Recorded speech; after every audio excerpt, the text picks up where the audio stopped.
Innal hamdalillah nahmaduhu wa nasta'inuhu wa nastaghfiruh wa na'udzu billahi min shururi anfusina wa min sayyiati a'malina may yahdihillahu fala mudhillalah wa may yudlil fala hadiyalah. Asyhadu an la ilaha illallah wahdahu la syarikalah wa asyhadu anna Muhammadan abduhu wa rasuluh. Allahumma shalli wa sallim wa barik ala Muhammad wa ala ali Muhammad kama shallaita wa barakta ala Ibrahim wa ala ali Ibrahim innaka Hamidum Majid. Amma ba'du. Ibu-ibu dan bapak-bapak serta jamaah sekalian, rahimani wa rahimakumullah. Semoga kita semua yang hadir di majelis ini senantiasa dirahmati Allah Subhanahu wa taala. Amin ya Allah ya rabbal alamin. Alhamdulillah Bapak Ibu, pada pagi ini meskipun hujan gerimis ya, kita masih bisa hadir ya, diizinkan oleh Allah taala untuk bisa hadir ke majelis ini. Mudah-mudahan kehadiran kita menjadi sebab ya diampuninya dosa-dosa kita dan dimudahkannya jalan kita menuju surganya Allah Subhanahu wa taala. Amin ya Allah ya rabbal alamin. Baik Ibu Bapak dan hadirin sekalian, pada kesempatan kali ini kita masih membahas tentang zikir pagi petang ya, apa saja ya penjelasannya dan bagaimana nanti keutamaannya kita akan lanjutkan di sesi yang ketiga ya dari pembahasan zikir pagi petang. Kalau tidak keliru, pada pertemuan yang lalu kita sudah membahas sampai halaman 88 J. 88 yaitu nomor 79. Nah, sekarang kita akan memasuki zikir yang ke-80 dari totalnya maksudnya. Kalau dari zikir pagi petang berarti ini yang ke-6. Yang ke-6 di halaman 88. Jadi bagi Bapak Ibu yang membawa kitab silahkan dibuka halaman 88. Baik, di antara zikir pagi petang yang biasa dibaca oleh Nabi ya sallallahu alaihi wasallam adalah Allahumma inni asbahtu ushiduka wa ushidu hamalata arsyika wa malaikataka wa jami'a khalqika bi annaka antallahu la ilaha illa anta wahdak la syarikalak wa anna Muhammadan abduka wa rasuluk. Arba'a marrat, dibaca 4 kali ya. Allahumma inni asbahtu ushiduka wa ushidu hamalata arsyika wa malaikataka wa jami'a khalqika annaka antallahu la ilaha illa anta wahdaka la syarikalak wa anna Muhammadan abduka wa rasuluk. Yang artinya, ya Allah, sesungguhnya ya aku memasuki waktu pagi ini mempersaksikan engkau atau menjadikan engkau sebagai saksi gitu ya. Wa ushidu hamalata arsika, dan malaikat yang memikul arsmu. Nah, nanti malaikat yang memikul ars itu disebutkan ya di dalam Al-Qur'an surah Al-Haqqah ayat 17 itu ada samaniyah ya. Yahmilu arsa rabbika fawqahum yauma idzin samaniyah. Ada 8 malaikat yang memikul arsy Allah Subhanahu wa taala. Wa malaikatak, dan aku juga mempersaksikan para malaikatmu, wa jami'a khalqika, dan seluruh makhlukmu, annaka antallah, sesungguhnya engkau adalah Allah, la ilaha illa anta, tidak ada Tuhan yang berhak disembah kecuali engkau, wahdaka, engkau saja, la syarikalak, dan tidak ada sekutu bagimu, wa anna Muhammadan abduka wa rasuluk, dan sesungguhnya Muhammad itu adalah hamba dan rasulmu. Nah, ini syahadat dalam redaksi yang lain ya. Inti daripada zikir ini sesungguhnya kita bersyahadat, bersaksi, bahkan menjadikan Allah sebagai saksi kita menjadikan malaikat pembawa ars juga sebagai saksi kita, seluruh malaikat dan seluruh makhluk Allah menjadi saksi bagi kita bahwa kita mengucapkan annaka antallah, sesungguhnya engkau adalah Allah, la ilaha illa anta wahdak, tidak ada Tuhan yang berhak disembah kecuali engkau saja, la syarikalak, dan tidak ada sekutu bagimu. Itu yang pertama. Yang kedua, wa anna muhammadan abduka wa rasuluh, dan sesungguhnya Muhammad adalah hamba dan utusanmu. Nah, zikir ini Bapak Ibu dan jamaah sekalian berasal dari hadis riwayat Anas bin Malik radhiyallahu anhu. Bahkan di dalam hadis dari Anas bin Malik riwayat Abu Daud disebutkan keutamaannya apa. Ya. Dan hadis ini dihasankan sanadnya oleh Syekh Abdul Aziz bin Baz rahimahullah dalam kitab Tuhfatul Akhyar, ya, Tuhfatul Akhyar. Juga oleh Syekh Su'aib Al-Arnaud rahimahullah juga termasuk menilai bahwa hadis ini adalah hadis yang hasan, ya, hadis hasan. Nah, bagaimana hadisnya? Kata Anas bin Malik radhiyallahu anhu, dia mengatakan, qala Rasulullah sallallahu alaihi wasallam, man qala hina yusbihu, barang siapa yang mengucapkan ketika pagi, Allahumma inni asbahtu ushiduka wa ushidu hamalata arsyika wa malaikataka wa jami'a khalqika annaka antallahu la ilaha illa anta wahdaka la syarika lak wa anna muhammadan abduka wa rasuluk illa ghufira lahu ma asaba fi yaumihi dzalika min dzambin, kecuali Allah akan ampuni untuknya dosa yang dia lakukan pada hari tersebut. Nah, jadi kita ucapkan ini di pagi hari, maka apapun dosa yang kita lakukan pada hari tersebut diampuni oleh Allah. Ini keutamaan kalau kita berzikir dengan zikir ini, Bapak Ibu. Jadi sudah dapat pengampunan dari Allah ketika kita mengucapkan zikir ini atau doa ya zikir ini di waktu pagi. Wa in qala hina yumsi, dan jika dia mengucapkan zikir ini ketika sore, ghufira lahu ma asabatil kalailah, akan diampuni untuknya dosanya yang dia lakukan di malam tersebut. Jadi sebelum kita berbuat dosa sudah dapat ampunan dulu. Nah, ini dahsyatnya zikir ini apabila kita baca. Maka sungguh rugi nggih ibu-ibu, bapak-bapak, ada kesempatan untuk berzikir lalu kita lewatkan zikir ini. Nah, kalau hafal alhamdulillah, kalau tidak hafal ya tinggal baca kitabnya. Kitab Hisnul Muslim kita bawa itu. Kalau enggak hafal. Jadi Allahumma inni asbahtu, ya, ushiduka wa ushidu hamalata arsyika wa malaikataka wa jami'a khalqika annaka antallahu la ilaha illa anta wahdaka la syarika lak wa anna muhammadan abduka wa rasuluk.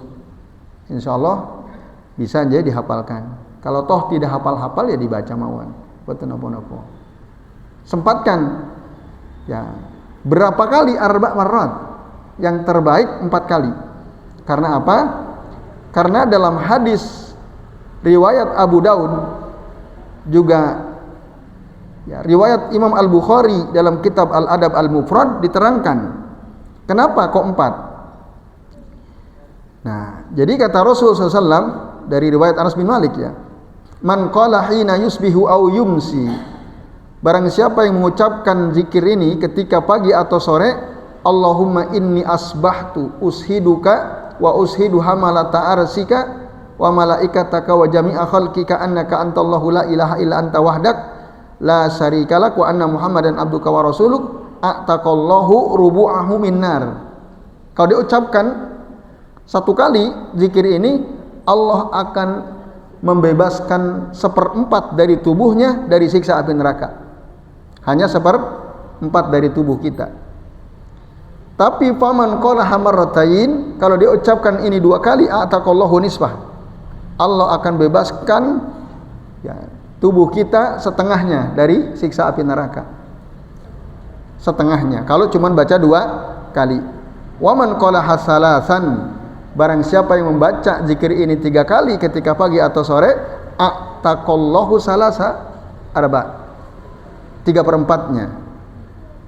Tapi wa man qalaha fa in qalaha arba'an, kalau dia ucapkan zikir ini 4 kali, a'taqallahu minan nar, Allah akan bebaskan seluruh tubuhnya dari siksa api neraka. Nah ini. Jadi 1 boleh. Cuman kalau 1 cuma 1/4 yang bebas dari siksa api neraka. 2 juga boleh silahkan, 3 juga bisa, 4 lebih utama ya, supaya seluruh tubuh kita dibebaskan oleh Allah Ta'ala dari siksa api neraka. Ini keutamaan yang kedua. Yang pertama tadi, diampuni dosa yang kita lakukan setelah zikir itu diucapkan. Kan kalau kita mengucapkannya di pagi hari, maka kita akan diampuni dosanya apa yang kita lakukan pada hari tersebut. Sebelum berbuat dosa sudah dapat ampunan dulu. Nah ini Bapak Ibu dan jamaah sekalian, dasarnya zikir ini. Nah, sungguh sangat tadi sayang kalau kita punya kesempatan, tidak ada uzur, kok ditinggalin gitu. Ditinggalin. Sementara zikir itu juga kan tidak harus duduk menghadap ke arah kiblat, sambil berbaring boleh, sambil berjalan silahkan, sambil mengerjakan sesuatu juga bisa itu. Nah, kalau hafal itu yang enak tuh kalau hafal. Kalau hafal kan sambil jenengan goreng tempe aja bisa kan? Nah di depan kompor bisa itu. Tapi kalau nggak hafal kan harus baca sambil nanti gosong tempenya. Kalau tidak hafal. Nah, maka pelan-pelan penting dihafalkan ya, Bapak Ibu dan jamaah sekalian, rahimani wa rahimakumullah. Nah, lalu di antara faidah yang kita bisa ambil Bapak Ibu dan hadirin sekalian, a'azani Allah wa iyyakum ajmain, dari zikir ini apa? Hadis ini ya.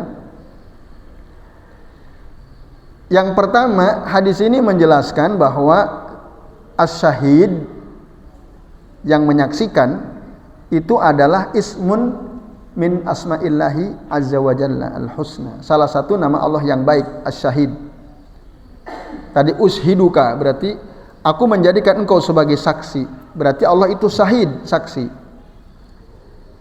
Nah, apa yang dimaksud as-syahid? Huwallazi la yagibu anhu syai', dia adalah zat yang tidak ada sesuatu pun yang tidak diketahui oleh Allah Ta'ala. Jadi Allah tahu seluruhnya, makanya Allah sebut syahid. Bisa juga disebut syahid, bisa syahid, bisa syahid. Yang panjangnya bisa huruf shin, syahid.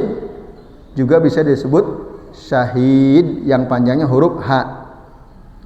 Ini seperti kata alim, alim. Alim itu yang maha mengetahui, alim juga sama. Nah, jadi bisa diucapkan dengan 2 kata tadi ya. Allah itu syahid atau syahid. Nah, ini faidah yang pertama Bapak Ibu. Nah, kalau kita tahu bahwa Allah itu maha menyaksikan segala sesuatu, maka apa ininya, apa dampaknya buat kita kalau kita paham Bapak Ibu? Apa namanya? Impactnya buat kita apa tuh? Kalau kita ngerti Allah itu maha menyaksikan, maha melihat, maha menyaksikan segala sesuatu, tidak ada satupun yang Allah tidak tahu. Impactnya buat kita apa tuh? Dampaknya buat kita apa?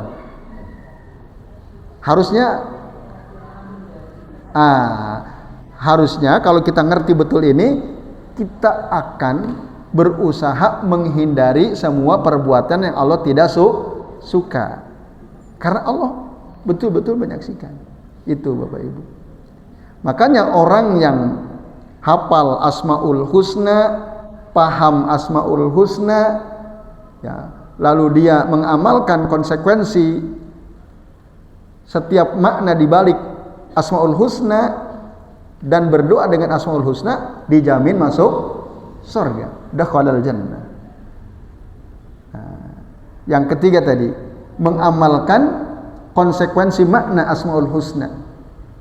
Tadi contoh misalnya syahid, kita tahu Allah itu syahid, maha menyaksikan.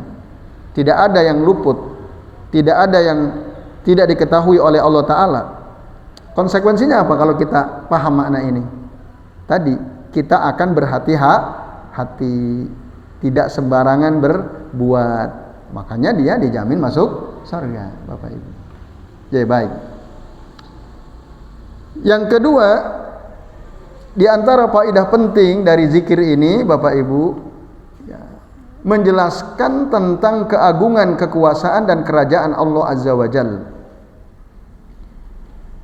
Tadi disebut arsy-nya itu dibawa oleh malaikat. Malaikat tadi dalam surah apa? Dalam surah Al-Ahqaf disebutkan ada 8. Ya. Tadi yang sudah kami sampaikan di depan ya. Surah Al-Haqqah, bukan Al-Ahqaf ya. Surah Al-Haqqah ayat 17.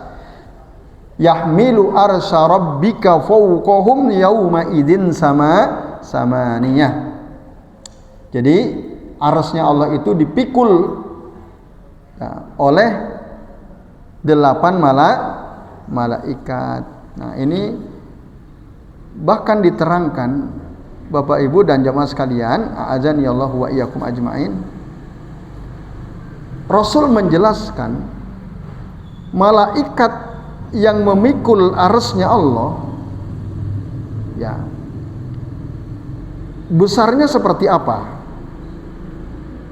Nah, kata Nabi, uzinali, ini dalam hadis Abu Daud, uzinali an uhaddisa an malakin min malaikatillahi ta'ala min hamalatil arsy. Aku diizinkan untuk menyampaikan tentang malaikat dari para malaikat yang membawa arsy-nya Allah Subhanahu wa taala, yang memikul arsy-nya Allah Subhanahu wa taala. Inna ma baina sahmati uzunihi ila atiki, bahwa jarak antara ujung daun telinga dengan pundaknya. Siapa ini? Rasul menggambarkan siapa? Malaikat pembawa arsy. Ujung daun telinga dengan pundaknya ini, kata Nabi apa? Masirota sab'i mi'ati amin, sejauh perjalanan 700 tahun. Masya Allah. Sejauh perjalanan 700 tahun. Bisa bayangkan Bapak Ibu, berarti tinggi sekali. Jadi jarak sahmati uzuni, dari ujung daun telinga sampai atikihi itu masih rota ya sab'i mi'ati amin. Ngeri sekali itu. Nah, gitu Bapak Ibu. Dalam hadis riwayat yang lain, riwayat Imam At-Tabrani ya, disahihkan oleh Syekh Al-Albani, Rasul juga memberikan gambaran dengan lebih lengkap. Kata beliau, "Udina li an uhadisa an malakin min hamalatil arsy." Aku diizinkan oleh Allah untuk menyampaikan tentang malaikat dari pembawa atau pemikul arsy-nya Allah, rijlahu fil ardi sufla. Kedua kakinya itu tembus sampai bumi yang paling bawah. Wa ala qarnihi al arsy, di atasnya mereka ada arsy, wa baina sahmati udunai, dan di antara ujung daun telinga wa atiki dan pundaknya khofiqani thairi sab'i mi'ati amin. Nah, itu sejauh jarak ya, terbangnya burung cepat itu ya, yang menempuh perjalanan 700 tahun. Yaqulu dzalikal malak, malaikat itu mengucapkan subhanak haitsu kunta, maha suci engkau ya Allah dimanapun engkau berada. Hadis akhrajahu At-Tabrani dan disahihkan oleh Syekh Al-Albani. Nah, Bapak Ibu dan jamaah sekalian, berdasarkan dua riwayat ini jelas ya, bahwa malaikat pembawa arsy-nya Allah ada berapa tadi? 8 berdasarkan surah Al-Haqqah ayat 17. Besarnya gimana ibu-ibu, bapak-bapak? Jarak antara ujung telinga dengan pundaknya sejauh perjalanan 700 tahun. Kakinya di mana kakinya?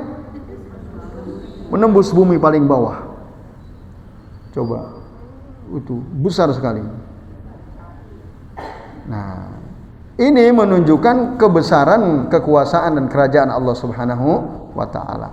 Arsy-nya itu, dan yang memikul itu 8 malaikat. Dalam surah Al-Haqqah ayat 17 tadi. Besar satunya aja seperti itu. Masih ingat nggak ibu-ibu? Pada pertemuan yang lalu sepertinya kami sudah sampaikan gambaran besarnya arsy Allah seperti apa? Masih ada yang ingat nggak? Makhluk Allah yang terbesar itu apa? Apa bu? Malaikat. Yang lain? Nah, yang paling besar itu bu, arsy-nya Allah bu. Karena arsy-nya Allah dibawa, dipikul oleh 8 malaikat. Padahal tadi 1 malaikat besarnya seperti apa? Digambarkan kan oleh Rasul SAW. Dan itu ada 8. Nah, arsy-nya Allah itulah makhluk ciptaan Allah yang paling besar. Maka Allah bersemayam di atas arsy. Ada yang pernah mendengar, kalau tidak keliru sih kami pernah sampaikan ya di sini. Gambaran besarnya arsy Allah itu yang disampaikan Nabi bagaimana ibu-ibu? Ada yang ingat nggak? Sebesar apa?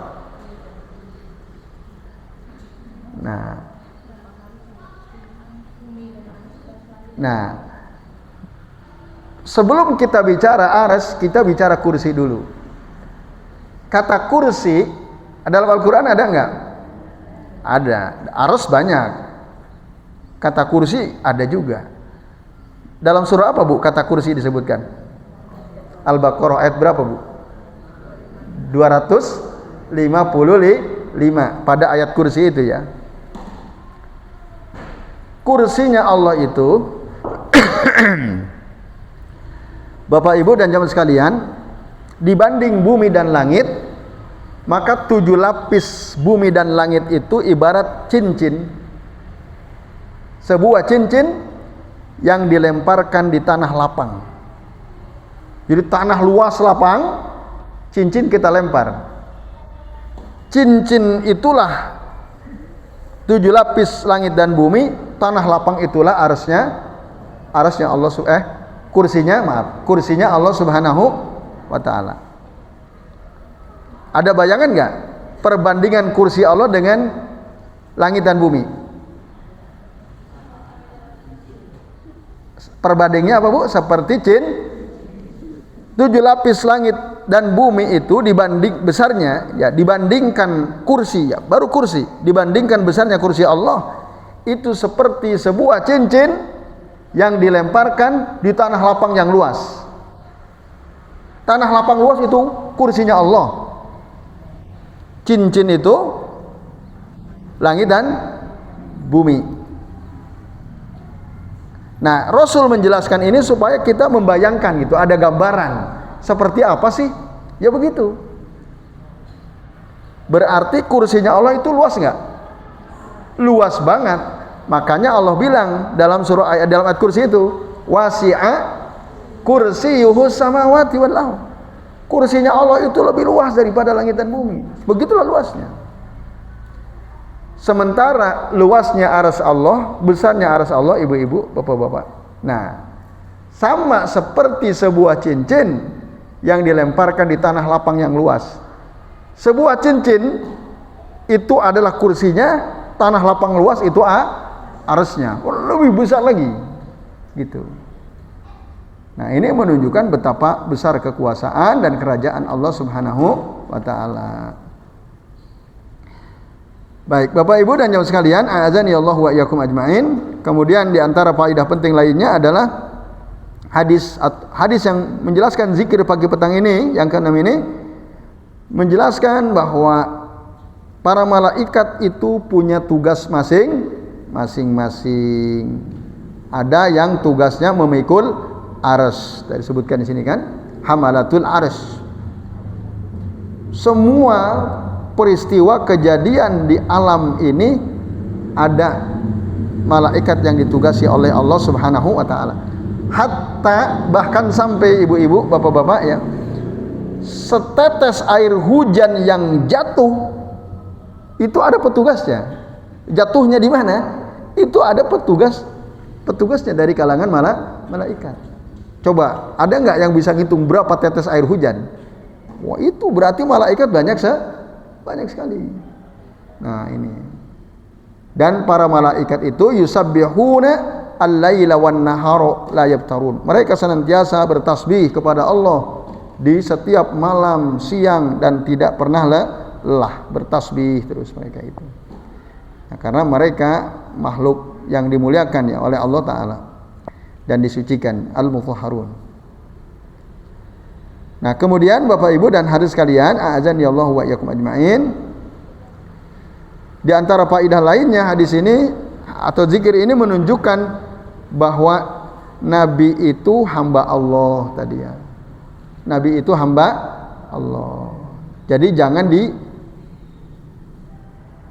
dipuja-puji secara berlebihan. Jangan gulu di dalam memuliakan Nabi. Jangan sampai-sampai Nabi kita angkat derajatnya seperti Allah Subhanahu wa taala. Enggak boleh. Tadi anna Muhammadan abduka wa rasuluh. Bahkan para ulama mengatakan ya, label abdun yang disematkan kepada Nabi dan kita semua itulah label yang termulia. Makanya Allah dalam Al-Qur'an ketika ya menjelaskan Isra Mi'rajnya Nabi, Allah sebut dengan istilah hamba. Subhanalladzi asra bi 'abdihi lailam minal masjidil harami ilal masjidil aqsa. Nah, juga ketika berdoa kepada Allah, Allah menyebut beliau dengan nabi, dengan hamba ya, wa annahu lamma qama Abdullah yad'uhu kadu yakununa alaihi libada. Dan sesungguhnya ketika Abdullah hamba Allah yaitu Rasul maksudnya Nabi Muhammad SAW berdiri salat, yad'uhu berdoa kepada Allah, kadu yakununa alaihi libada. Jin-jin itu hampir saja mereka berdesakan mengerumuni Rasul sallallahu alaihi wasallam. Itu. Jadi ya, Rasul itu hamba, bukan Tuhan. Jangan sampai kita menuhankan Rasul sallallahu alaihi wasallam. Gitu. Jangan dipuja-puji secara berlebihan. Karena Nabi sendiri mengatakan la tutruni. Jangan kalian puji aku secara berlebihan kama atrati an-nasara Isa ibn Maryam. Sebagaimana orang-orang Nasrani ya, memuji-muji Isa bin Maryam secara berlebihan, disebut anak Allah kan. Disebut siapa? Ibnullah oleh mereka. Nah, jangan kata Nabi. Rasul enggak mau. Tapi katakanlah Muhammad itu abduhu wa rasuluh. Muhammad itu adalah hamba dan utusan Allah. Nah, ini penting ya untuk meluruskan orang-orang yang membuat redaksi sholawat yang isinya memuji-muji Rasul tetapi berlebihan. Itu enggak boleh. Ya, kita disuruh oleh Allah untuk menghormati Rasulullah, untuk mencontoh Rasulullah, untuk menolong Rasulullah. Ya, hormati sesuai dengan tuntunan beliau sendiri. Ya, kita bersolawat kepada beliau, mengikuti sunnah-sunnahnya, tidak menyelisihi sunnahnya. Nah, itulah cara kita memuliakan dan menghormati Rasul Sallallahu Alaihi Wasallam, bukan dengan memuja-muji secara berlebihan. Yaitu ini penting ya Bapak Ibu. Maka hati-hati ya ketika kita mendapat redaksi solawat, jangan asal terima begitu saja lalu kita amalkan, apalagi kita dengar, wah ini keutamaannya solawat ini begini-begini, akan begini. Padahal kita nggak ngerti, nggak paham gitu. Pahami maknanya apa. Isinya ada nggak pujian yang berlebihan kepada Rasul? Kalau ada tinggalin. Itu bertentangan dengan sunnah Rasul. Rasul tidak mau. Berdasarkan hadis tadi. Nah ini, Bapak Ibu dan Ibu sekalian, a'adzanillahu wa iyyakum ajmain. Kemudian yang faedah yang terakhir dari zikir ini apa? Mungkin ada orang berkesimpulan, arsy Allah dipikul malaikat, gitu kan? Pemikulnya ada 8. Berarti Allah butuh malaikat, gitu ya? Mungkin ada orang berkesimpulan, terus piye kalau malaikat nggak mau mikul? Nah, berarti Allah butuh arsy. Sehingga ibu bapak dan jamaah sekalian, kalau kita menggunakan logika, akhirnya banyak orang terjerumus kepada kesesatan. Dalam hal akidah, mereka mengatakan Allah wujud bila makan. Allah itu ada, tapi nggak ada tempat. Padahal Allah bilang 8 kali atau 7 atau 8 kali dalam Al-Quran, istawa 'alal arsy. Allah itu bersemayam di atas arsy. Allah sendiri yang bilang berkali-kali. Tapi mereka orang-orang yang tadi menyimpang mengatakan Allah itu tidak bersemayam. Kalau Allah bersemayam di atas arsy, berarti Allah butuh tempat. Itu tidak mungkin, kata mereka. Karena itu tidak mungkin, maka kita tidak boleh mengatakan Allah bersemayam di atas arsy. Padahal Allah sendiri yang ngomong, yang menyampaikan. Coba gimana itu? Nah, hati-hati ya mengikuti pemahaman orang yang hanya berdasarkan logika. Gitu ibu-ibu, bapak-bapak. Nah, maka perlu diluruskan. Allah tidak butuh. Allah itu ghaniyun 'anil alamin. Allah tidak butuh kepada seluruh alam. Allah nggak butuh. Gitu. Allah nggak butuh malaikat. Allah tidak butuh arsy. Tapi Allah menerangkan bahwa dirinya bersemayam di atas arsy. Gitu. Allah itu kaya secara mutlak, tidak butuh kepada pertolongan siapapun. Karena kalau Allah butuh, berarti itu sifat naqs, sifat kurang, dan itu mustahil, tidak mungkin. Karena Allah itu sifatuhu kulluha kamal wa jalal. Allah itu sifatnya seluruh sempurna, agung seluruh sifatnya. Maka istiwanya Allah ya sesuai dengan keagungannya, yaliku bijalalihi wa azamati. Udah, jangan pernah mikirin piye Allah bersemayam ya. Nah, itu jangan, enggak usah kita mikirin itu. Pokoknya Allah bilang begitu, kita imani, kita tetapkan. Udah selesai. Enggak usah sampai mikir kemana-mana. Karena kata Nabi, innakum la tudriku. Kalian tidak bisa tahu itu. Karena Allah tidak pernah menjelaskan bagaimana cara bersemayamnya Allah Subhanahu wa taala. Jadi enggak usah dipikirin. Nah, tugas kita adalah apa? Mengimaninya, menetapkannya. Udah selesai. Gak usah ditolak. Maka orang yang berani mengatakan Allah itu ada tanpa tempat, Allah itu tidak di dalam alam ini, tidak di luar alam ini, tidak menempel dengan alam ini, tidak terpisah dengan alam ini, bingung malah. Tapi ada orang-orang mengatakan seperti itu. Ya, dari dulu ada kelompok Mu'tazilah, Jahmiyah, ada. Nah, ada juga yang mengatakan kita nggak tahu itu apa maksudnya istiwa katanya. Wallahu alam. Ah, itu juga keliru. Maka yang harus kita katakan, iya saya paham apa artinya istiwa alal arsy. Saya paham. Baru kalau ditanya bagaimana istiwanya itu dirinci, baru kita bilang wallahu a'lam. Tapi kalau ditanya paham nggak? Ya paham, saya paham apa itu istiwa. Nah, itu akidah ahli sunnah wal jamaah, Bapak Ibu, ya, yang ditetapi oleh para sahabat Nabi radhiyallahu anhum ajmain. Mereka paham. Tapi kalau ditanya rinciannya, hanya Allah yang tahu. Nah, gitu. Baik. Nah, ini memang ini ya apa? Ada orang yang dari awal, kamu tahu nggak apa artinya Allah beristiwa di atas arsy?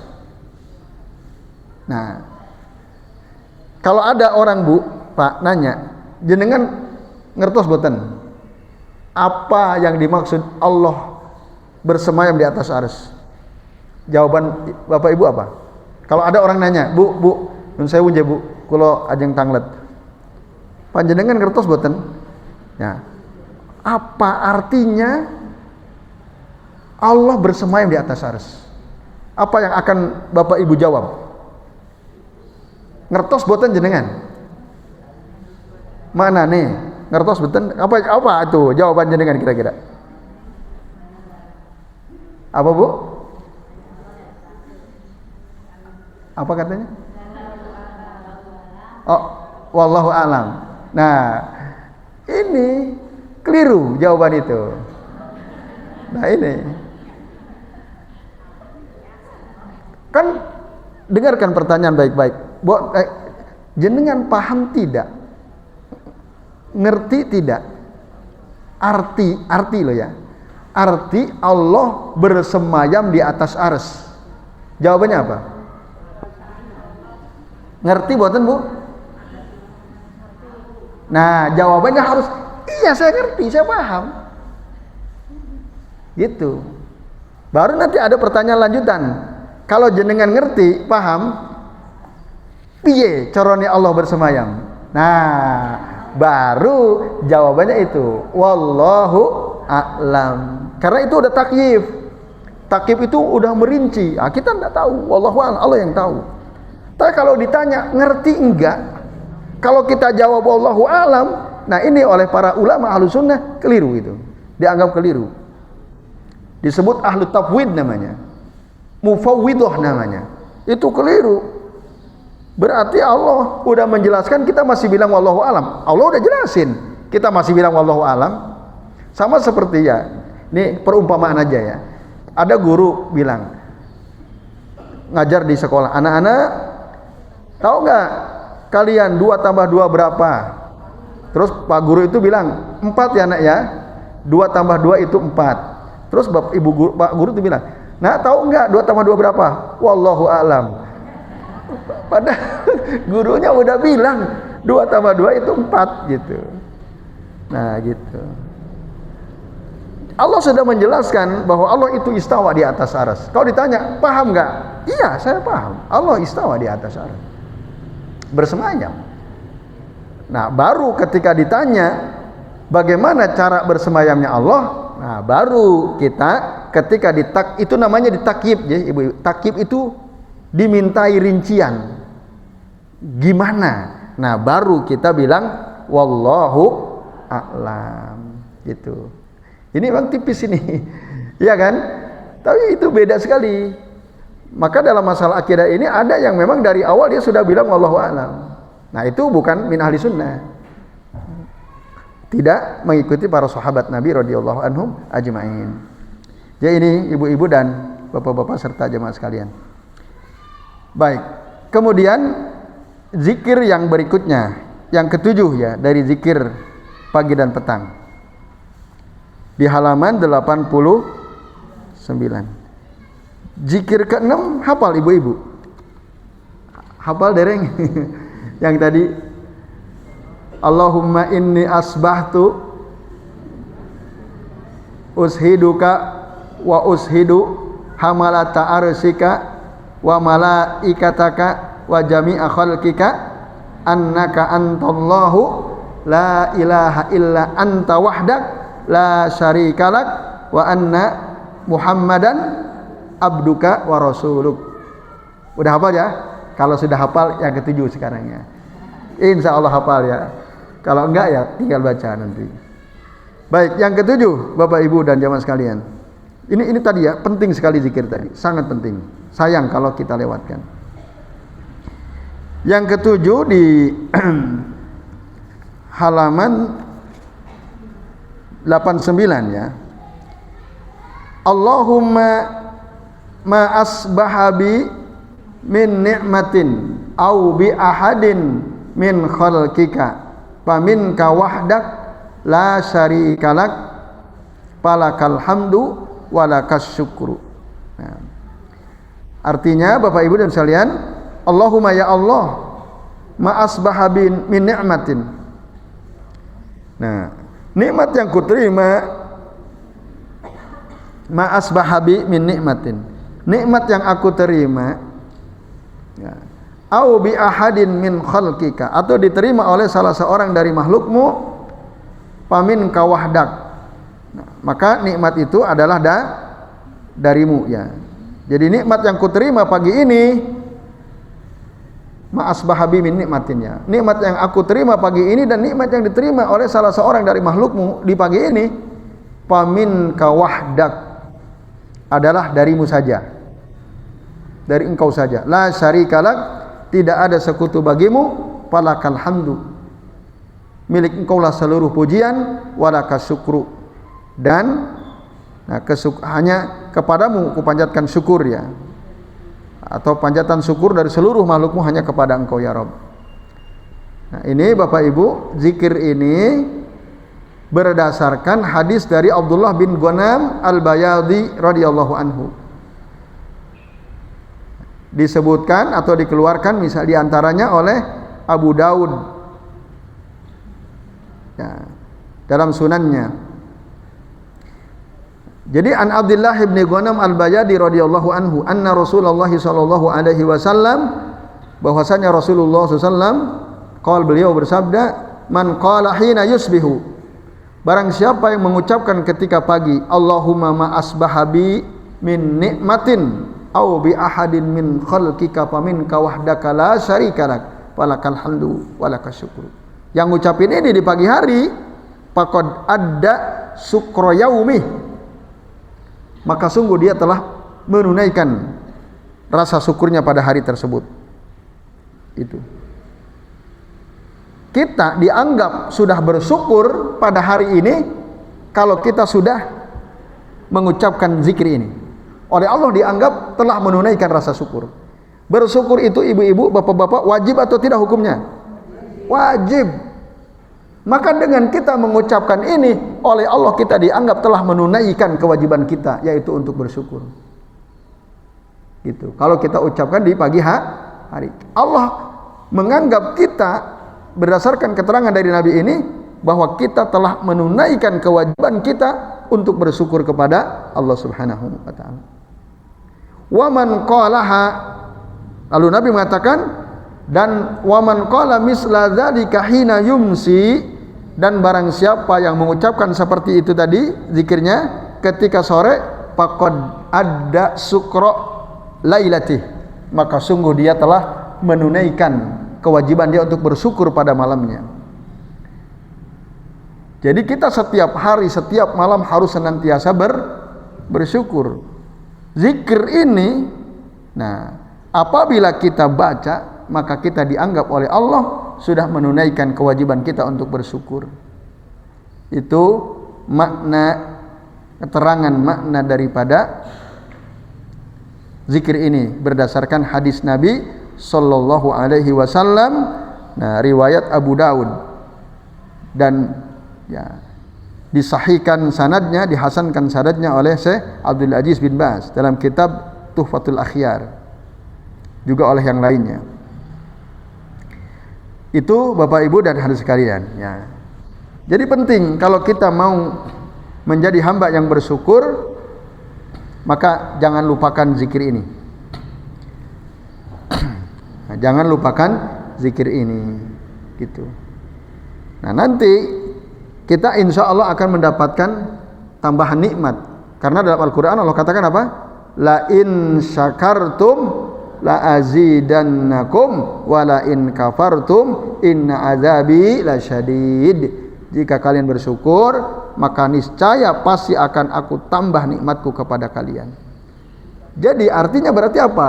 Kalau kita zikir ini, ibu-ibu dan bapak-bapak, itu menjadi pintu atau sebab Allah akan menambahkan rezeki buat kita. Ya kalau ingin lapang rezekinya, ya jangan lupakan zikir ini. Gitu. Allahumma apa tadi? Ma asbahabi min ni'matin au bi ahadin min khalqika faminka wahdaka la syarikalak falakal hamdu walakas syukru. Insyaallah apa nggih ibu-ibu? Insyaallah. Nah ini. Nah, Bapak Ibu dan jemaah sekalian, apa faidah daripada zikir ini? Satu ya. Ketika kita berzikir dengan zikir ini baik pagi maupun petang, itu tanda bahwa kita telah mengakui nikmat Allah Subhanahu wa taala. Nah, nikmat Allah itu banyak Bapak Ibu. Ada nikmat fisik, sehat badan kita. Nikmat bukan Bapak Ibu? Ada nikmat ad-diniyah, nikmat agama. Ya, di mana kita bisa mentauhidkan Allah Subhanahu wa taala, menjauhkan diri kita dari kesyirikan. Itu nikmat. Kalau kita bersyukur, kita akan semakin kuat tuh tauhidnya.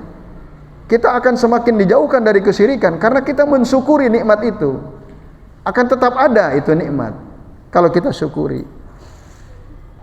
Nah, makanya zikir ini betul-betul sangat penting. Makanya Rasul ajarin gitu. Agar kita udah dapat nikmat agama ini, nikmat kita sudah bisa bertauhid, nikmat kita bisa menjauhi kesyirikan tetap ada pada diri kita, terus dijaga zikir ini. Gitu. Termasuk nikmat ya duniawiyah, nikmat dunia tadi. As-salamatu minal amradi wal asqam. Selamat dari penyakit, dari seluruh gangguan ya. Kalau kita ingin tetap keselamatan itu ada bersama kita, syukuri.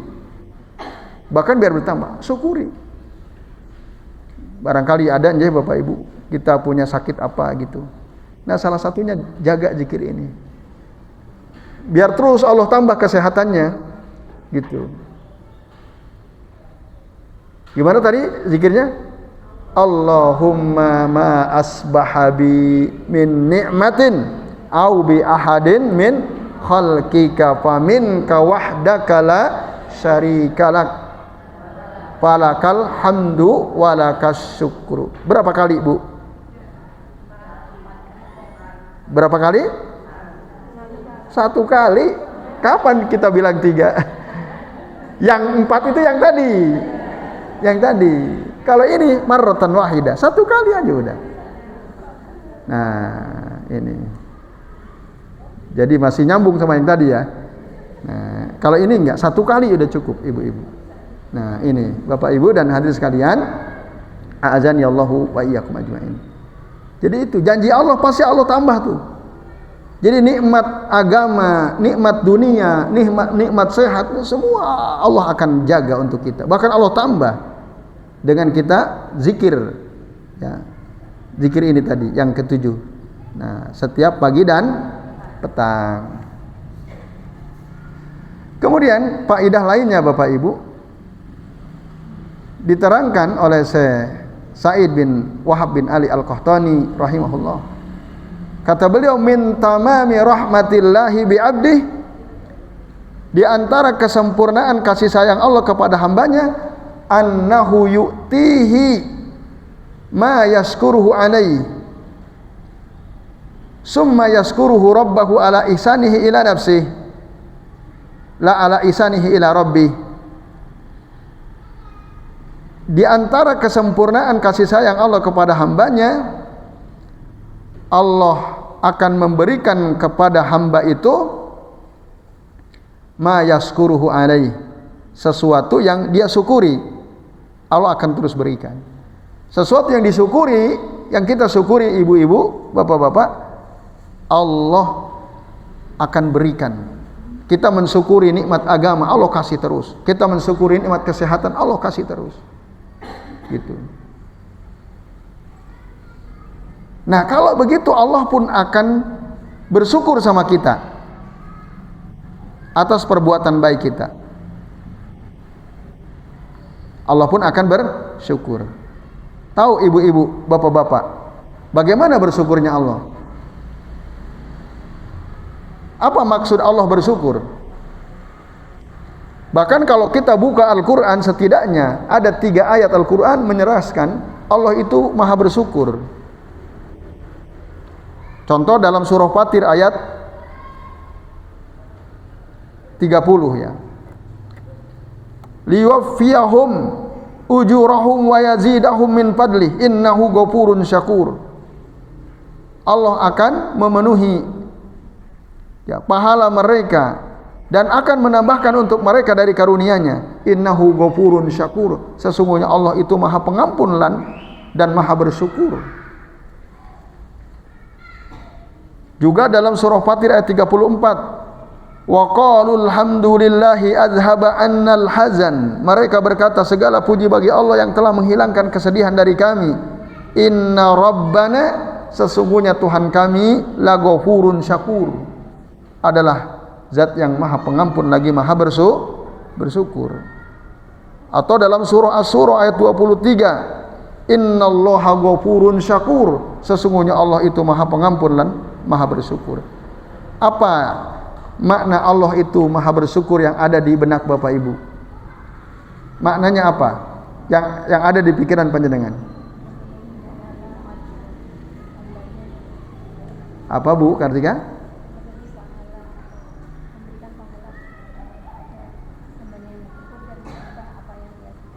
Oke, betul. Jadi Bu, yang dimaksud Allah Maha Bersyukur itu Allah memberikan pahala dari setiap amal hambanya. Bahkan pahala yang Allah berikan itu berlipat-lipat. Itu contoh gampangnya, kita baca Al-Quran satu huruf Allah kasih 10 kebaikan, dan setiap satu kebaikan Allah balas lebih banyak. Itu yang maksud Allah Maha Bersyukur. Allah itu pasti begitu, ibu-ibu, bapak-bapak ya. Pasti Allah akan memberi kepada kita hambanya dengan sesuatu yang jauh lebih banyak. Kita beramal sedikit, pahalanya Allah perbanyak. Itulah yang disebut Allah itu syakur. Allah Maha bersyukur. Nah, ini Bapak Ibu dan jamaah sekalian, a'adzani Allahu wa iyyakum ajmain. Nah, jadi Allah juga akan membalas setiap usaha kita.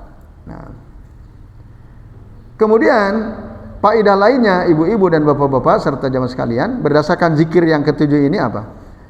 Bahwa nikmat Allah itu ya tiada batas, mengenai seluruh makhluknya, mu'minuhum wa kafiruhum, insuhum wa jinnuhum.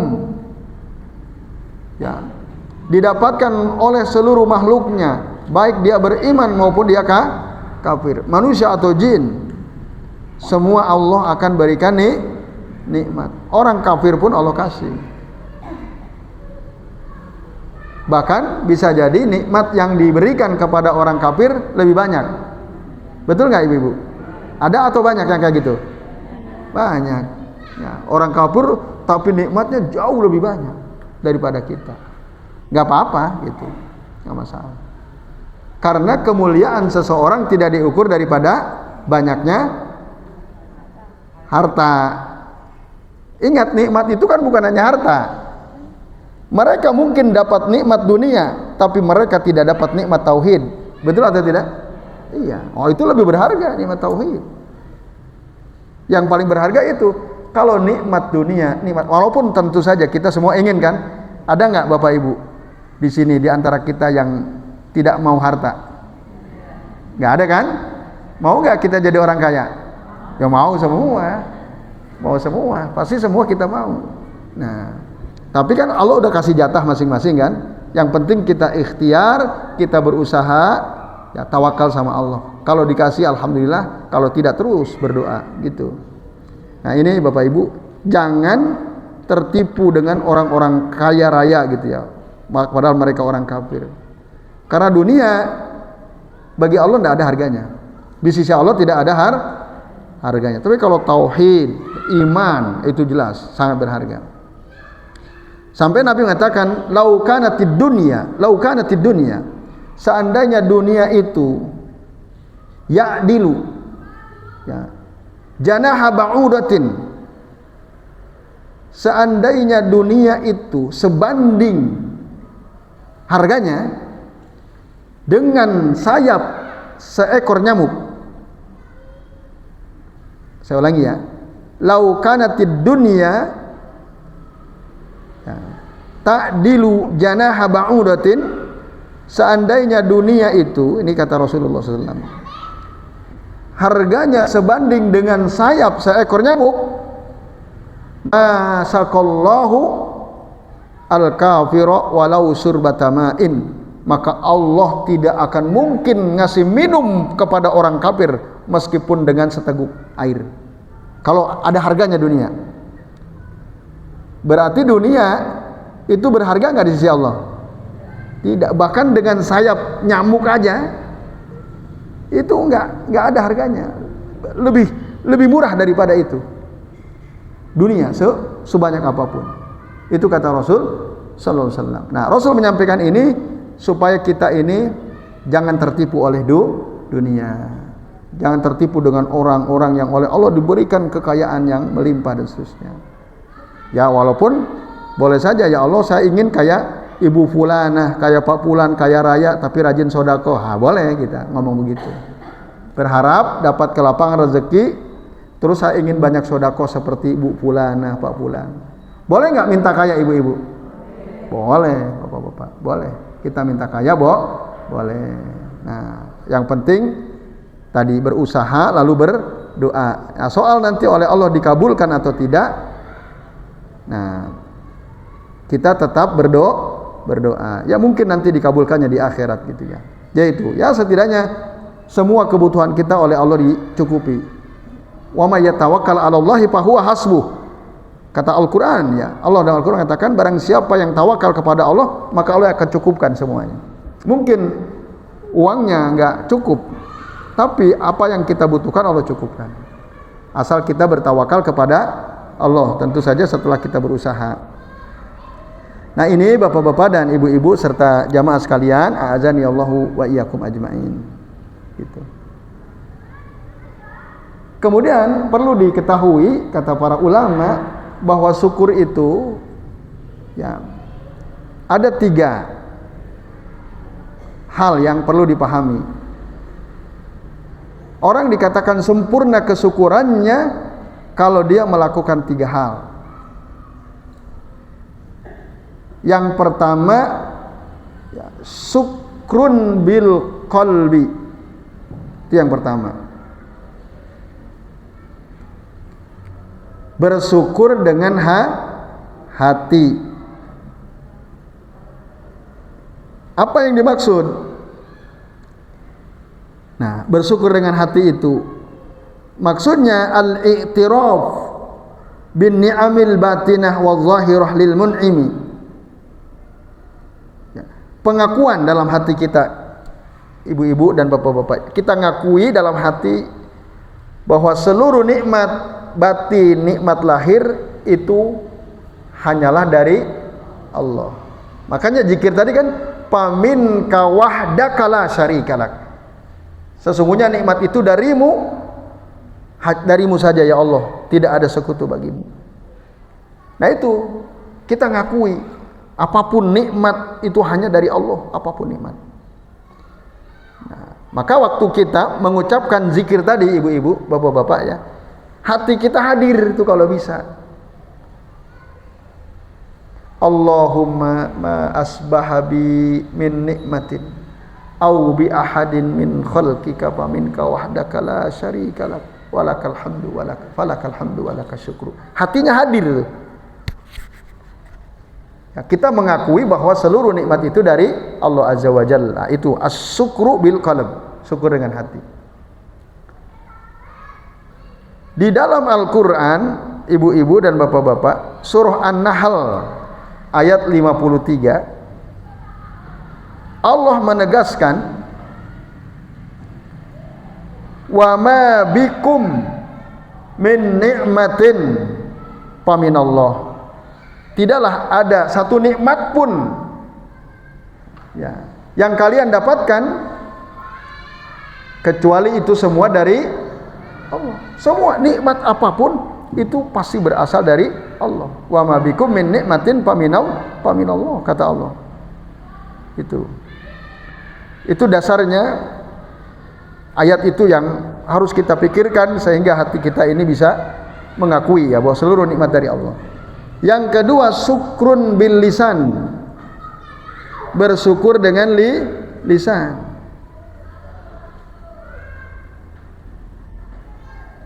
Bagaimana prakteknya bersyukur dengan lisan? Kita memuji menyanjung Allah, zat yang maha memberikan nikmat itu. Di antaranya dengan mengucapkan alhamdulillah, segala puji bagi Allah. Alhamdulillah saya dapat rezeki ya Rabb. Alhamdulillah saya dapat nikmat ya Rabb. Nah, itu Bapak Ibu. Bersyukur dengan lisan itu begitu. Bahkan Allah suruh kita, wa amma bi ni'mati rabbika fahaddis, dan adapun dengan nikmat Tuhanmu bicarakan. Ya. Diucapkan atau diceritakan juga bisa ya. Fahaddis. Nah, salah satu makna fahaddis itu tadi kita mengucapkan sanjungan kepada Allah. Alhamdulillah, atau cerita kepada orang, ya alhamdulillah saya dapat nikmat sehat, kemarin saya sakit sekarang sembuh alhamdulillah. Nah ini Bapak Ibu dan sekalian, syukurun bil lisan. Yang ketiga, syukurun bil jawarih. Nah, bersyukur dengan seluruh anggota tubuh. Nah, kalau kita sudah melakukan 3 perkara ini, maka kita telah bersyukur secara sempurna. Hati kita bersyukur, lisan kita bersyukur, anggota tubuh kita yang lain pun bersyukur. Bagaimana teknisnya bersyukur dengan seluruh anggota tubuh? Kalau bilisan kan tadi ngucapin alhamdulillah. Kalau dengan hati kan mengakui. Kalau dengan anggota tubuh yang lain, gimana cara teknisnya? Nah, yaitu kata Sa'id bin Wahab bin Ali Al-Qahtani rahimahullah, mafhumuhu, pengertiannya bersyukur dengan seluruh anggota tubuh apa? Alla yusta'ana bin ni'ami illa ala ta'atillahi azza wajal. Kita tidak ya menjadikan nikmat-nikmat yang Allah berikan kepada kita kecuali untuk menolong kita dalam taat kepada Allah. Dikasih nikmat sehat, kita gunakan nikmat sehat untuk taat kepada Allah. Ya Allah, alhamdulillah saya sehat, maka saya akan sholat terus tepat waktu ya Rabb. Gitu. Dapat nikmat berupa harta, alhamdulillah ya Rabb, Engkau berikan hamba kelapangan rezeki ya Rabb. Lalu kita jadikan nikmat harta itu untuk menolong kita bisa taat sama Allah. Kita bersedekah misalnya, mendukung dakwah dan seterusnya. Nah ini Bapak Ibu dan Saudara sekalian, kalau kita sudah bersyukur dengan hati, dengan lisan dan seluruh anggota tubuh kita, maka sempurna kita bersyukur kepada Allah. Nabi pernah ditanya oleh Aisyah, ya Rasulullah, duhai Rasulullah, bukankah engkau telah diampuni dosamu oleh Allah? Ma taqaddama min dzambika wa ma ta'akhkhara. Yang lalu dan yang akan datang kan Allah sudah ampuni semua. Tapi kenapa engkau kok masih sholat terus ya Rasulullah, sampai bengkak itu kedua kakimu ya Rasulullah? Apa jawaban Nabi? Apalah uhibbu an akuna abdan syakura. Apa aku enggak mau menjadi hamba Allah yang bersyukur? Aku sampai begini sholat karena aku ingin syukur sama Allah dengan seluruh anggota tubuhku. Membuat beliau semakin taat kepada Allah. Nah ini yang ibu-ibu dan jamaah sekalian, yang barangkali ada sebagian di kita yang masih kurang kencang gitu ya. Apa bersyukur dengan anggota tubuh yang lainnya. Apa dalam betul-betul maksimal berusaha sebaik mungkin dalam beribadah kepada Allah Ta'ala. Nah, Rasul itu sampai tadi sholat lail sampai bengkak kaki beliau karena beliau ingin menjadi hamba Allah yang bersyukur. Nah ini Bapak Ibu dan jemaah sekalian, a'adzan ya Allah wa iyyakum ajmain. Satu lagi masih cukup Bu waktunya? Masih. Kita tambah satu lagi ya. Zikir yang ke-8. Nah, zikir yang ke-8, Allahumma afini fi badani, Allahumma afini fi sam'i, terus Allahumma afini fi basari, terus la ilaha illa anta. Itu bisa dibaca 3 kali, nanti diputus atau langsung juga bisa. Seperti di halaman berapa ini? Halaman 90 kan? Itu disambung tuh. Allahumma inni a'udzubika minal kufri wal fakr wa a'udzubika min azabil qabr la ilaha illa anta. Digabung ini 3 kali bisa, atau diputus tadi Allahumma afini fi badani, Allahumma afini fi sam'i, Allahumma afini fi basari, la ilaha illa anta. Itu dibaca 3 kali, baru Allahumma inni a'udzubika minal kufri wal fakr, Allahumma inni a'udzubika min azabil qabr, la ilaha illa anta. Gitu juga bisa. Langsung 3 kali bisa, atau diputus jadi 2 juga bisa. Nah, itu. Sebanyak 3 kali. Dalilnya, dasarnya ibu-ibu dan bapak-bapak serta jemaah sekalian adalah hadis dari Abdurrahman bin Abi Bakrah radhiyallahu anhu. Abdurrahman tanya sama bapaknya, "Ya abati, duhai bapakku, inni asma'uka tad'u kulla godatin." Sungguh aku mendengar engkau berdoa setiap pagi. Ya. Allahumma afini fi badani, Allahumma afini fi sam'i, Allahumma afini fi basari, la ilaha illa anta. Tu'iduha salasan. Engkau ulang-ulang itu 3 kali. Hina yusbihu wa salasan hina tumsi. Dan engkau ulang-ulang itu 3 kali ketika sore hari. Kenapa, wahai bapakku? Kata putranya Abdurrahman. Lalu apa jawaban daripada Abu Bakrah radhiyallahu anhu? Kata bapaknya, inni sami'tu Rasulullah sallallahu alaihi wasallam. Sungguh aku mendengar Rasulullah sallam yad'u bihinna. Beliau senantiasa berdoa dengan zikir itu. Fa ana uhibbu an astanna bi sunnati. Maka aku ingin melaksanakan sunnah Rasul tersebut. Karena aku sering mendengar Rasul begitu, aku ikuti Rasulullah sallallahu alaihi wasallam. Nah, wa qala Abbas, lalu Abbas pamannya Rasul berkata, ya, wa taqul, dan kau ucapkan Allahumma inni a'udzubika minal kufri wal fakr. Ya Allah, sesungguhnya aku memohon perlindungan kepada Engkau dari kekufuran dan kefakiran. Allahumma inni a'udzubika min azabil qabr. Ya Allah, aku memohon perlindungan kepada Engkau dari azab kubur. La ilaha illa anta. Tidak ada Tuhan yang berhak disembah kecuali Engkau. Tu'idu hasalasan hina tusbihu. Engkau ulangi itu 3 kali ketika pagi, wasalasan hina tumsi, dan 3 kali ketika sore. Fatad'u bihin. Engkau berdoa dengan itu. Fa uhibbu an astanna bi sunnati. Aku ingin mengikuti sunnah Rasul sallallahu alaihi wasallam. Nah, ini bapak-bapak dan ibu-ibu serta jamaah sekalian, a'adzani Allahu wa iyyakum ajmain. Hadis ini dikeluarkan oleh Abu Daud, dihasankan oleh Syekh Al-Albani.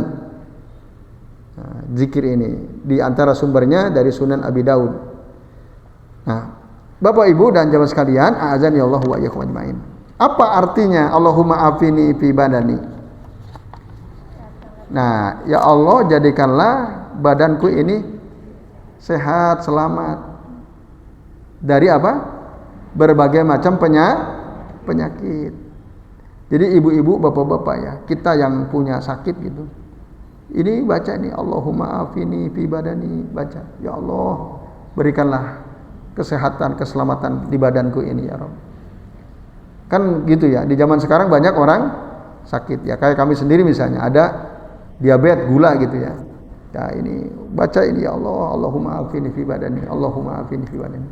Itu Bapak Ibu dan Saudara sekalian, azan ya Allahu wa iyyakum. Kita jadi minta tolong kepada Allah Subhanahu wa taala. Nah, itu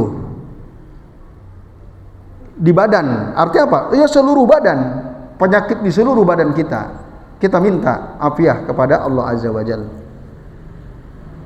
Lalu Allahumma afini fi sam'i. Nah, maksudnya apa? Ya Allah, aku minta keselamatan ya, pada pendengaranku.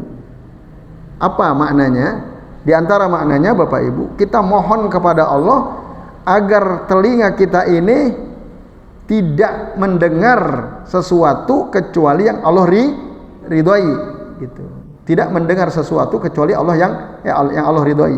Nah, itu namanya telinga kita, pendengaran kita mendapat afiah dari Allah Subhanahu wa taala.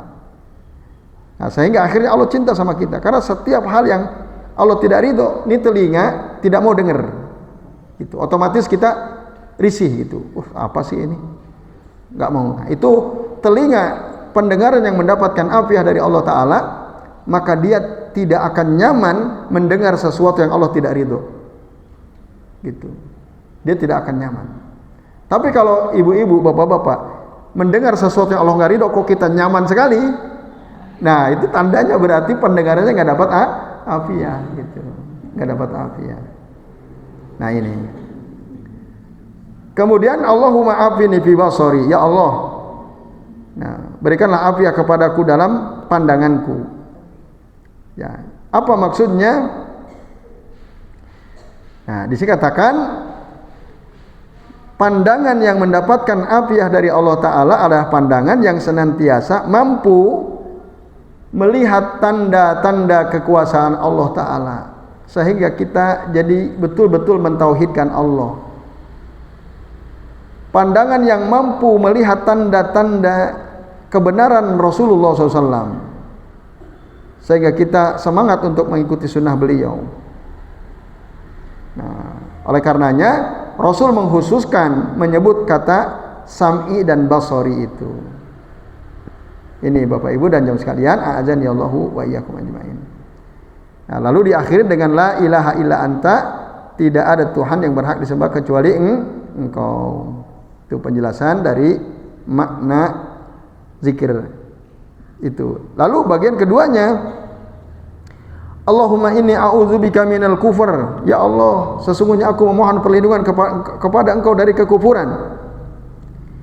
Karena sebesar-besar dosa itu dosa kekafiran. Orang kalau udah kafir selesai, tidak ada harapan masuk surga. Maka laisa ba'dahu dzambun, tidak ada dosa setelah kekafiran. Itu dosa ya.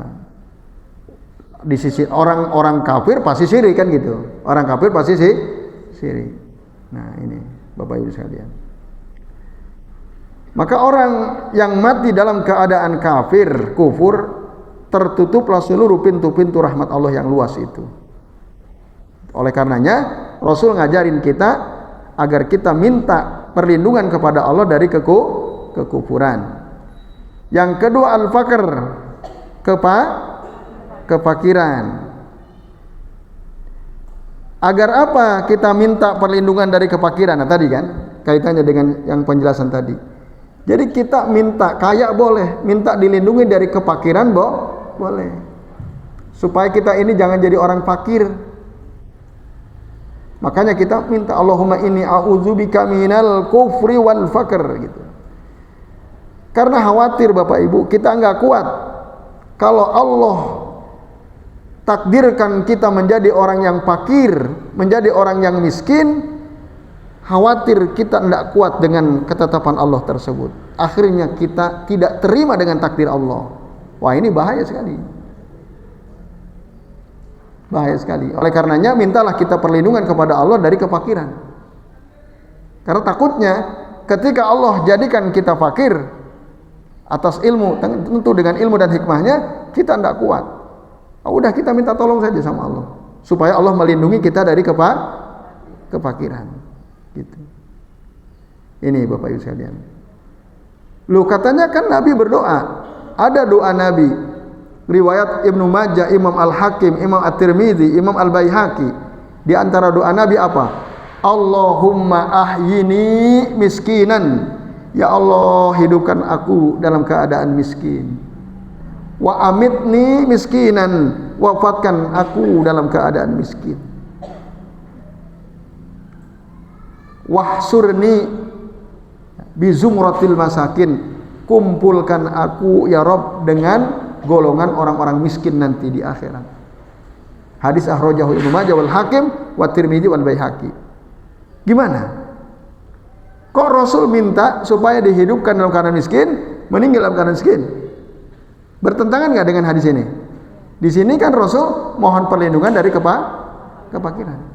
Nah, alhamdulillah Bapak Ibu, ternyata doa ini hadisnya dhaif, yang Rasul minta dimiskinkan. Alhamdulillah, ini hadis lemah. Nah, jadi nggak benar jadi hujah. Saya pengen jadi orang miskin aja deh, karena Rasul aja berdoa supaya jadi orang hidup miskin, mati miskin. Nah, itu. Sementara memang nanti di akhirat orang-orang miskin itu lebih dulu masuk surga, betul, memang ada dalilnya gitu ya. Tapi tentu orang miskin yang sabar dengan kemiskinannya, dengan kefakirannya. Tapi tadi Rasul ngajarin kita ya, minta perlindungan kepada Allah dari kefakiran. La ilaha illa anta, tidak ada Tuhan yang berhak disembah kecuali Engkau. Nah, Bapak Ibu dan jamaah sekalian, a'azani Allah wa iyyakum ajmain. Nah, sebagai penutup dari pembahasan kita pada hari ini, maka apa faedah yang kita bisa ambil dari zikir ini? Satu, nah, hadis yang menjelaskan zikir ini menunjukkan betapa para sahabat itu betul-betul ingin mengikuti sunnah. Apa saja yang dilakukan Nabi, diamalkan Nabi, diucapkan Nabi, mereka betul-betul ingin tadi. Jawaban daripada Abu Bakrah atau Al-Abbas, uhibbu an astanna bi sunnati, aku ingin mengikuti sunnah Rasulullah SAW. Nah, itu yang pertama. Jika sahabat aja semangat, harusnya apalagi kita aja, ibu-ibu dan bapak-bapak serta jemaah sekalian. Yang kedua, zikir ini diantara faedahnya mendorong kita untuk senantiasa minta afiyah. Allahumma afini tadi fi badani, minta afiyah.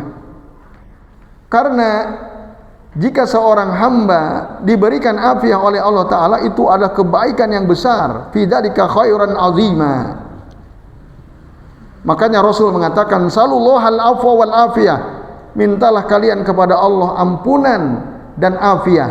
Fa inna ahadan lam yu'ta ba'dal yaqini khairan minal afiyah. Karena sesungguhnya seseorang itu tidaklah dia diberikan ya sesuatu yang lebih baik setelah dia yakin. Tidak ada yang lebih baik daripada afiyah.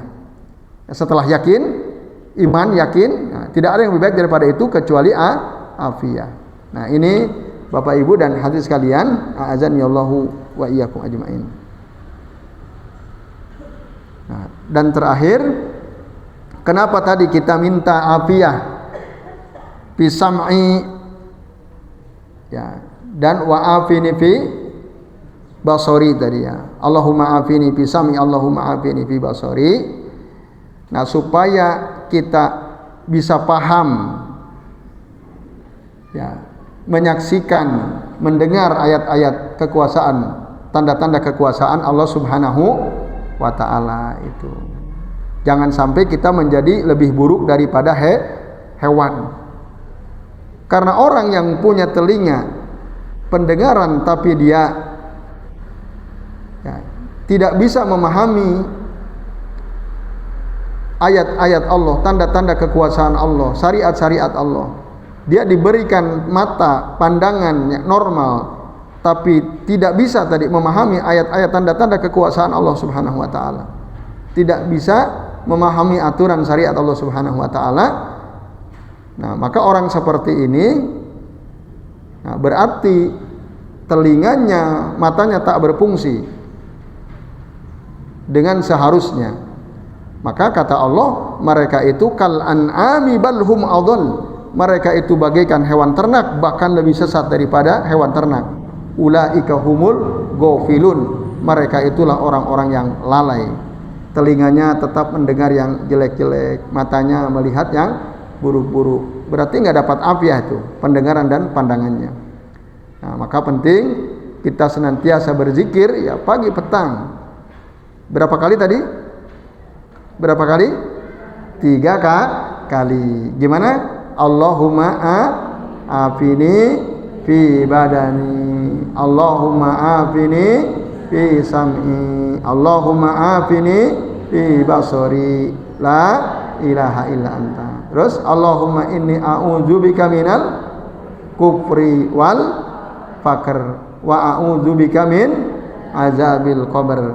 La ilaha illa anta.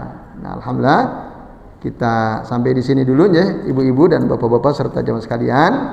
Jadi sampai zikir yang ke-8. Bulan depan kayaknya libur Bu ya. Pekan ketiga udah libur. Bulan Maret ya. Berarti ketemunya setelah lebaran ya. Ya, kita lanjut lagi. Benar ya Bu ya, Bu Ira ya. Setelah lebaran, karena pekan ketiga itu mungkin udah menjelang lebaran ya. Betul Bu. Nah, baik Bapak Ibu dan jamaah sekalian, ya bulan Maret pekan ketiga, Senin pekan ketiga itu tanggal 16.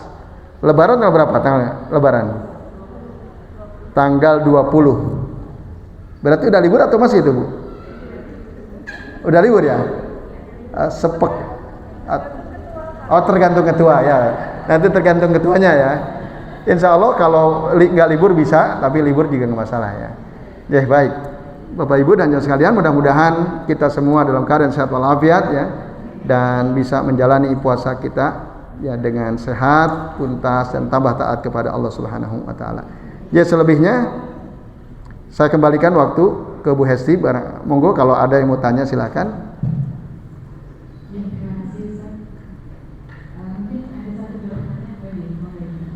Ya, silakan Bu.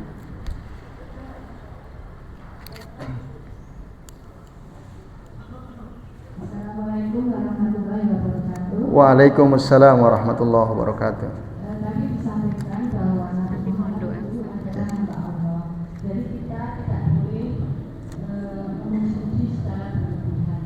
Kemudian yang ingin saya tanyakan, apabila kita berkesempatan ke makam Rasulullah itu tuntunannya bagaimana Ustaz? Apa saja yang diperbolehkan dan apa saja yang tidak diperbolehkan? Ya. Waalaikumsalam warahmatullahi wabarakatuh. Ya, silakan Bu, yang kedua. Monggo Ibu.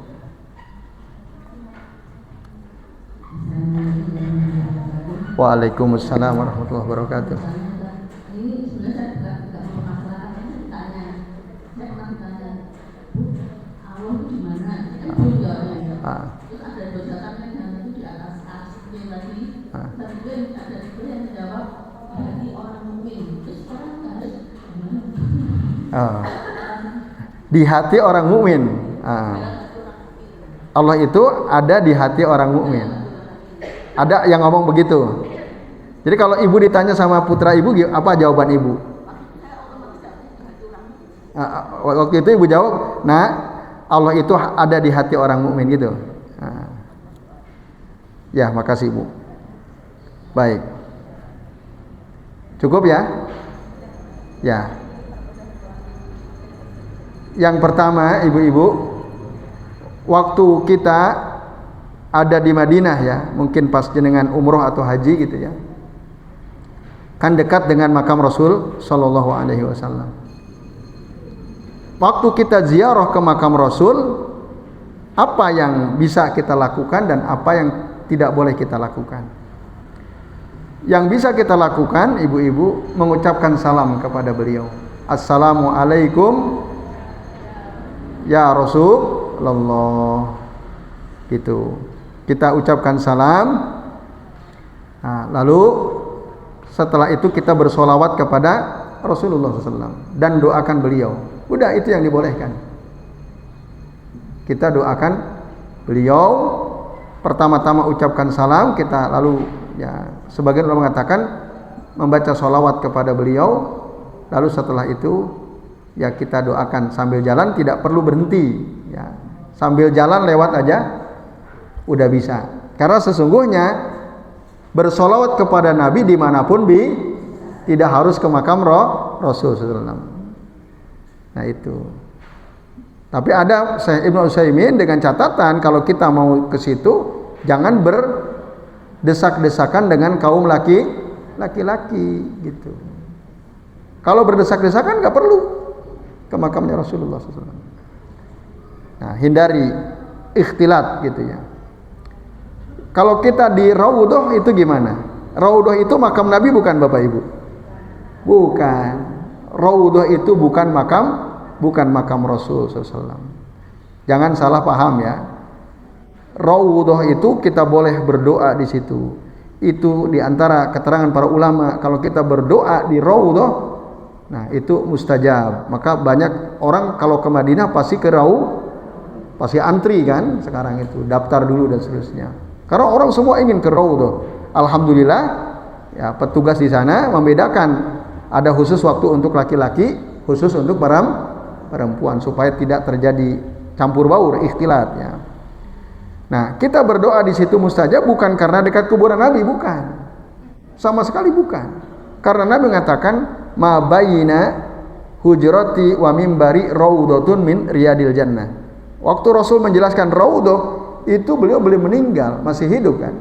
Antara kamarku dengan mimbar ini itulah taman dari taman-taman surga. Nah, itu. Jadi jangan sampai ada keyakinan di kepala kita, di hati kita, ini saya berada dekat makam Rasulullah, saya mau berdoa supaya doa saya mustajab. Kenapa Bu? Ya kan dekat makam Rasul. Enggak. Bukan karena dekat makam Rasul. Karena Rasul menyebut itu Raudhah. Enggak ada kaitannya dengan makam Rasulullah SAW. Karena waktu Rasul menyampaikan itu, beliau masih hidup. Yaitu Bu. Maka yang tidak boleh apa? Tadi, jangan kita berusaha ke Raudhah atau lewat makam Rasul dengan keyakinan kalau saya berdoa di sini, doa saya pasti mustajab. Nah, itu nggak boleh. Lalu kemudian kita berdoa dekat makam Rasul, minta apa? Kepentingan hajat kita supaya dikabulkan. Itu nggak boleh. Dekat makam Rasul kita, ya Allah, ya Rabb, ya Rasulullah gitu ya. Saya punya hajat begini, kabulkanlah hajat saya ya Rabb, ya Rasulullah. Nah, itu bahaya tuh. Minta sama Allah, minta sama Rasulullah, itu syirik. Gitu. Kan ada banyak orang begitu ibu-ibu. Datang umroh atau haji saat dekat makam Rasul, dia meyakini kalau dia berdoa di situ maka doanya mustajab. Ini keliru, itu syirik. Gitu. Nah, ini jadi salah itu ya. Nah, itu yang tidak boleh lakukan. Maka ucapkan salam, bersolawat, doakan Rasul, bukan untuk kita, bukan gitu. Ya tadi solawat kan mendoakan Rasul, Allahumma sholli. Iya, solawat itu isinya kan mendoakan Rasulullah SAW. Jadi itu, wallahu a'lam bishawab. Kemudian yang kedua, apabila ada orang nanya, Bu, Pak, Allah di mana sih? Mungkin ada cucu jenengan tanya, anak jenengan tanya masih kecil. Jawab saja dengan tegas, Allah bersemayam di atas ars gitu. Allah itu bersemayam di atas ars. Allah itu di atas bersemayam di atas ars. Itu jawaban sesuai dalil, sesuai Al-Quran, sesuai sunnah. Nah, itu jangan dijawab, Bu, Allah itu di mana? Allah ada di hati orang mukmin. Nah, ini bahaya ini. Jawabannya berbahaya, ibu-ibu. Itu berbahaya karena nggak ada keterangan Allah itu ada di hati kita, nggak ada. Nah, kalau nahnu aqrabu ilaihi min hablil warid, kami lebih dekat daripada urat lehernya, urat nadinya. Itu Bu, bukan secara zat. Bahkan kalau kita baca surah Qaf ya, lalu baca tafsir Ibnu Katsir, yang dimaksud wa nahnu aqrabu ilaihi min hablil warid, itu nahnu di situ maksudnya malaikat kami lebih dekat kepada manusia itu daripada urat nadinya sendiri, urat lehernya sendiri gitu. Jadi bahaya itu kalau kita menjawab Allah ada di hati orang mukmin. Itu jawaban yang subhat itu ya. Yang benar apa? Allah itu di atasnya, bersemayam di atas arsy berdasarkan ayat Al-Quran dan sunnah Rasulullah. Baru kalau anak ditanya lagi, gimana Bu semayamnya? Nah, kita baru jawab apa? Wallahu a'lam. Sudah. Wah, ibu payah nggak bisa jawab, ya nggak masalah. Ya karena Allah nggak menjelaskan. Kamu bilang payah. Karena Allah hanya menjelaskan Allah bersemayam di atas aras. Jangan takut dibilang payah. Ya udah kita sampaikan begitu saja, sesuai dengan dalil. Ya itu, Bu. Baik Bapak Ibu dan hadirin sekalian, demikian yang bisa kita bahas. Terima kasih atas perhatiannya. Mudah-mudahan bermanfaat dan tentu saja kami mohon maaf apabila yang kami sampaikan ada kesalahan, ada kekeliruan. Kami akhiri wasallallahu ala Muhammadin wa ala alihi washabihi wa baraka wa sallama alaihim ajmain. Billahi taufiq wal hidayah. Wassalamualaikum warahmatullahi wabarakatuh.